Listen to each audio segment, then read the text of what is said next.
Mpanjakan'ny Pasteur BARBIER Christina. Mampianaranay anisany andronay, hazahoanay foendry. Amen. Ivavaka isika tompoko. Midera ny fahatsaranao zahay iray zanaka fanahy masina. Manome voninahitra ny anaranao ary manaja anao satria Andriamanitra lehibe tokoa ianao. Amin'ny alalan'i Jesosy Kristy zanakao no anatonana ianao. Miondrika manoloana ny famasinanao Jesosy. Mifona amin'izay rehetra tsy akasitrahanao. Sasao amin'ny ranao madio mpamonjy mba ho afa-kelo ka handray ny famindramponao amin'ity anio ity. Dia irao ny fanahy masina. Ampianatra anay, hanoro anay indray ny sitraponao, fa tsy ny mofy ihany tokoa ny veloman'ny olona, fa ny teny rehetra izay aloka ny vavan'Andriamanitra. Mitenena Tompo amin'ny alalan'ny teninao. Mankasitraka Jesosy. Amen. Mbola mpitombona amintsika lalandava ry havana ny fahasoavana mba ampiadanana. Avy amin'Andriamanitra ray, amin'ny alalan'i Jesosy Kristy Tompontsika, ary koa ny fampiresana miaraka amin'ny fanahy masina. Amen. Teny izay mpahirizana antsika amin'ity anio ity indray. Hosokafantsika ny Baiboly, filazantsara Jesosy Kristy Tompo, araka ny Jaona. Jaona 7:20, andininy 7:30, ka hatramin'ny 7:30. Rehefa hita izany, vakiana amin'ny anaran'i Jesosy Tompo manao hoe, ary niditra tao anaty rova indray Pilato, dia niantso an'i Jesosy ka nanao taminy hoe, ianao va no mpanjakan'i Jiosy? Jesosy namaly hoe, hevitrao ihany va no anaovanao izany? Sa nisy hafa nilazay taminao? Pilato namaly hoe, moa aho Jiosy? Ny firenenao sy ny mpisorona be no nanolotra anao tamiko.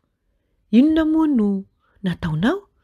Jesosy namaly hoe, ny fanjakako tsy avy amin'izao tontolo izao, fa raha mba avy amin'izao tontolo izao ny fanjakako, dia ho niady ny mpanompoko mba tsy ho voatolotra tamin'ny Jiosy aho.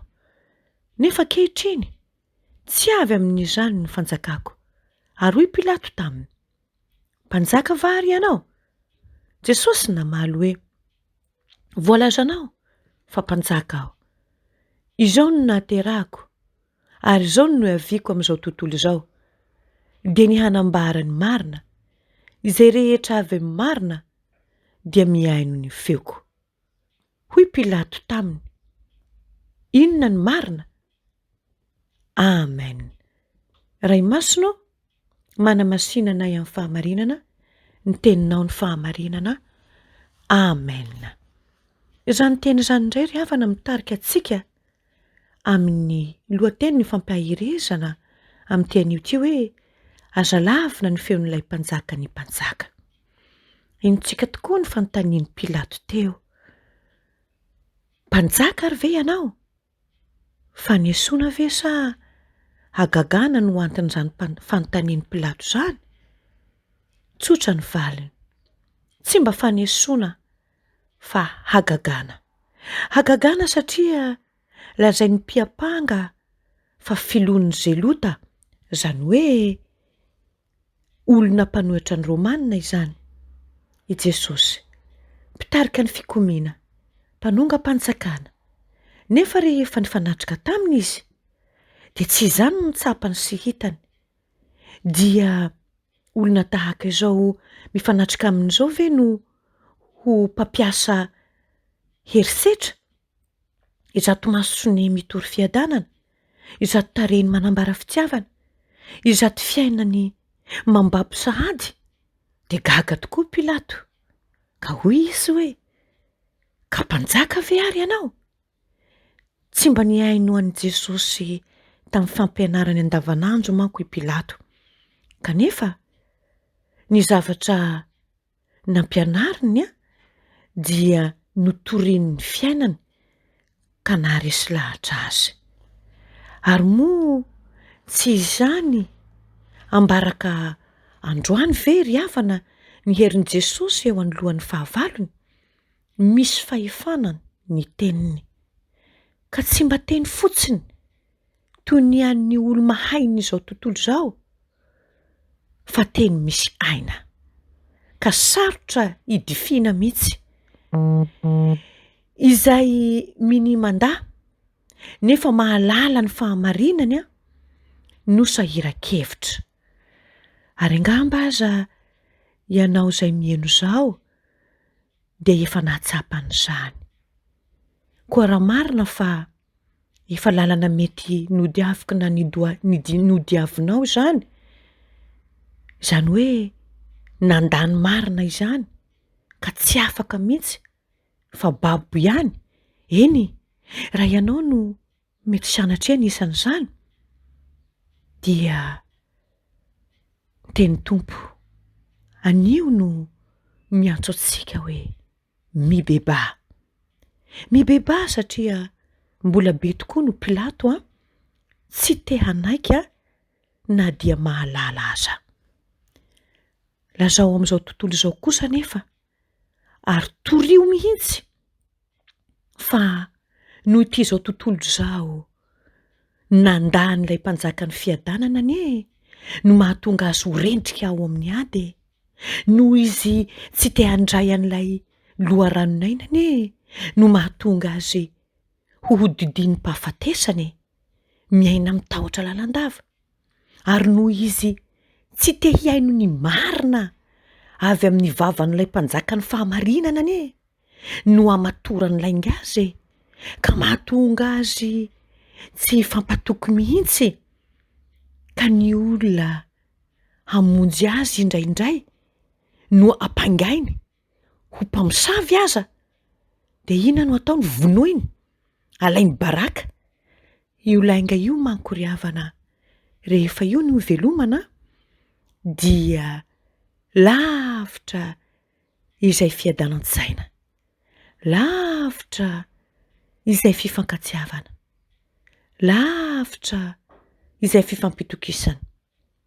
Moa tsy amin'izao androntsika izay anjakan'ny lainga izao ve ny tokony hanaovana antsoavony tenin'i Jesosy mpanjaka hoe: eny, mpanjaka aho, izao no nahaterahako, ary izao no haviako amin'izao tontolo izao, dia ny hanambarany marina.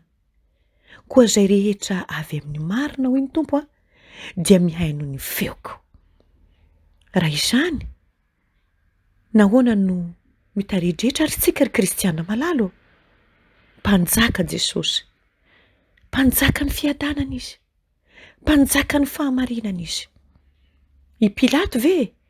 Eny, dia ilay mpanapaka niseho teo anatrehan'i Jesosy mpanjaka izy ho solotenan'ny mpanjaka eto amin'izao tontolo izao sy ny vahoakany.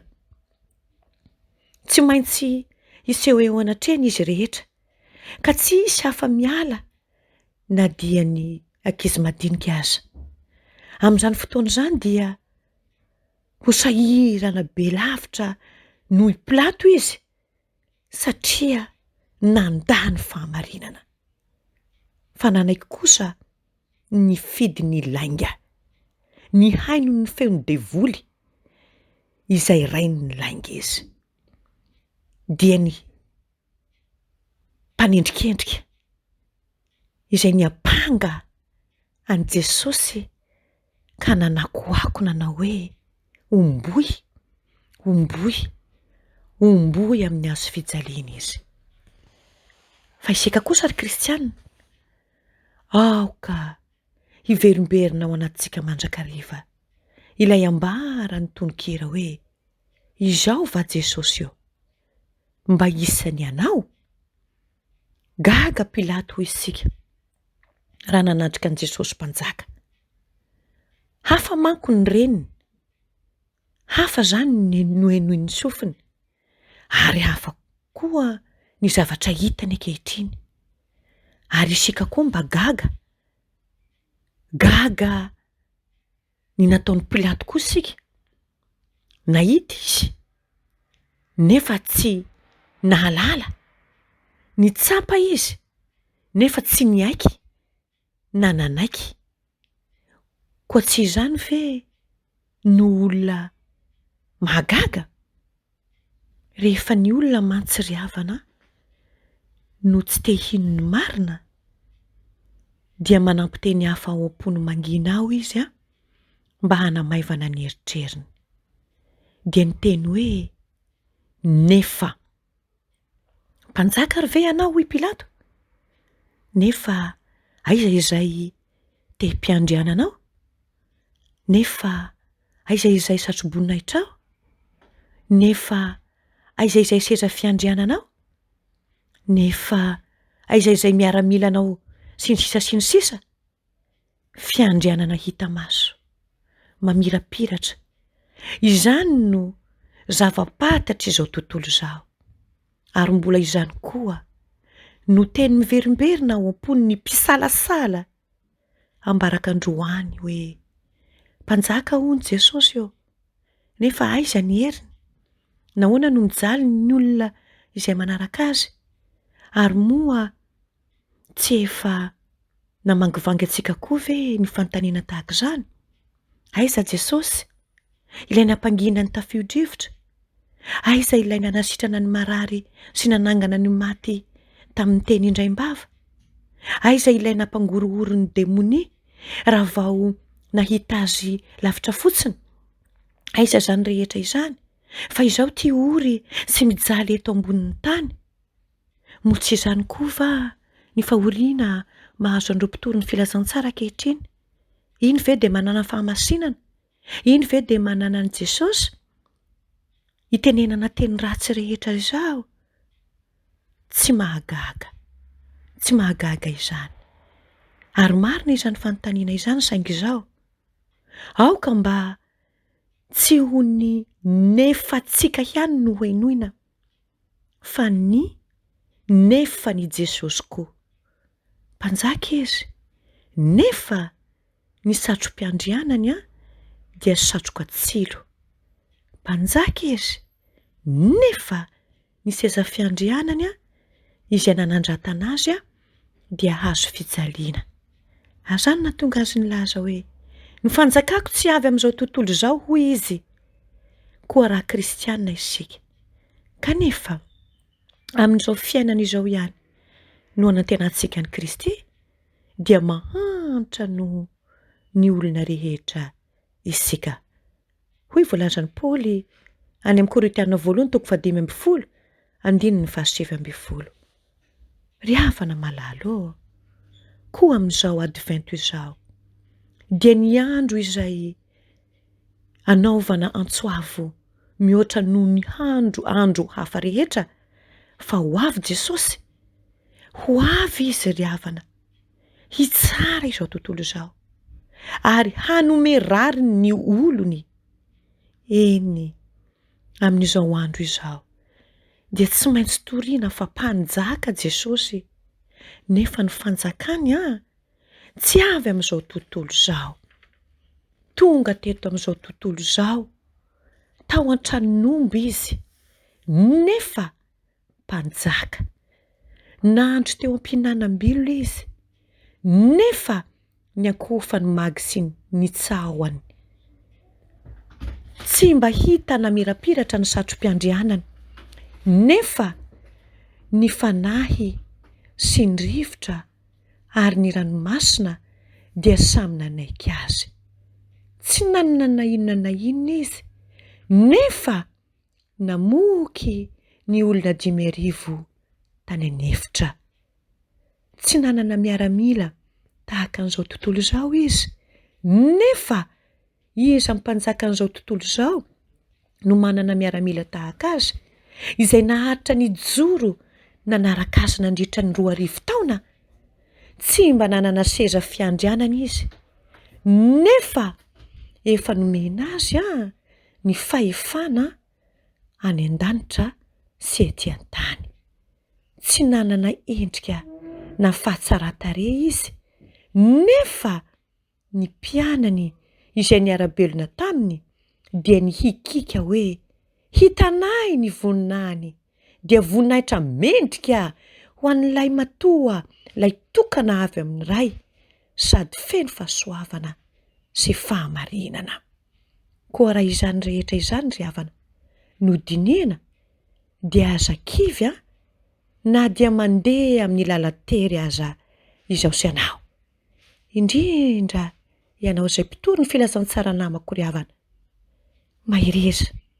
Mahireza fa tsy maintsy ho lavin'ny olona amin'izao tontolo izao itsika.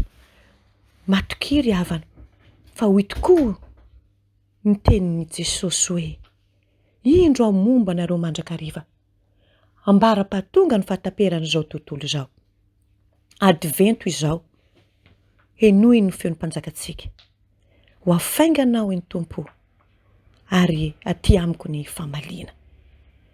Mahireza ry havana, atombotra ny faran'izao rehetra izao.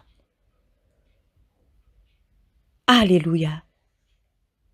Amen. Ivavaka isika tompoko. Jesosy Tompo, mankasitraka indrindra amin'ny famindramponao. Misaotra amin'ny fitiavanao. Misaotra amin'ny teninao. Tehirizo izany amin'ny alalan'ny fanahinao masina aty anatinay, mba tsy andehananay anatin'ny aiziny. Satria dia te hamono, te tora-bato, te hanala ny fahamasina ny mpanomponao izao tontolo izao.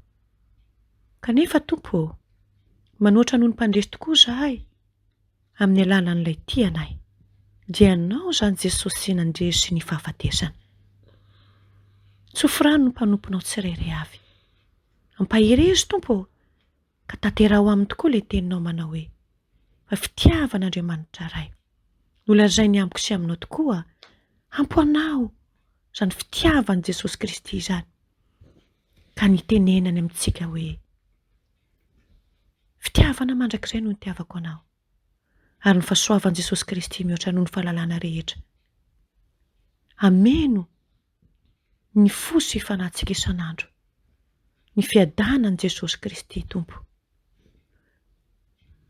izay nilazainy amintsika tokoa hoe: fiadanako no meko anareo, fiadanako no avelako anareo. Hitoetra amin'ny fiainantsika isan'andro.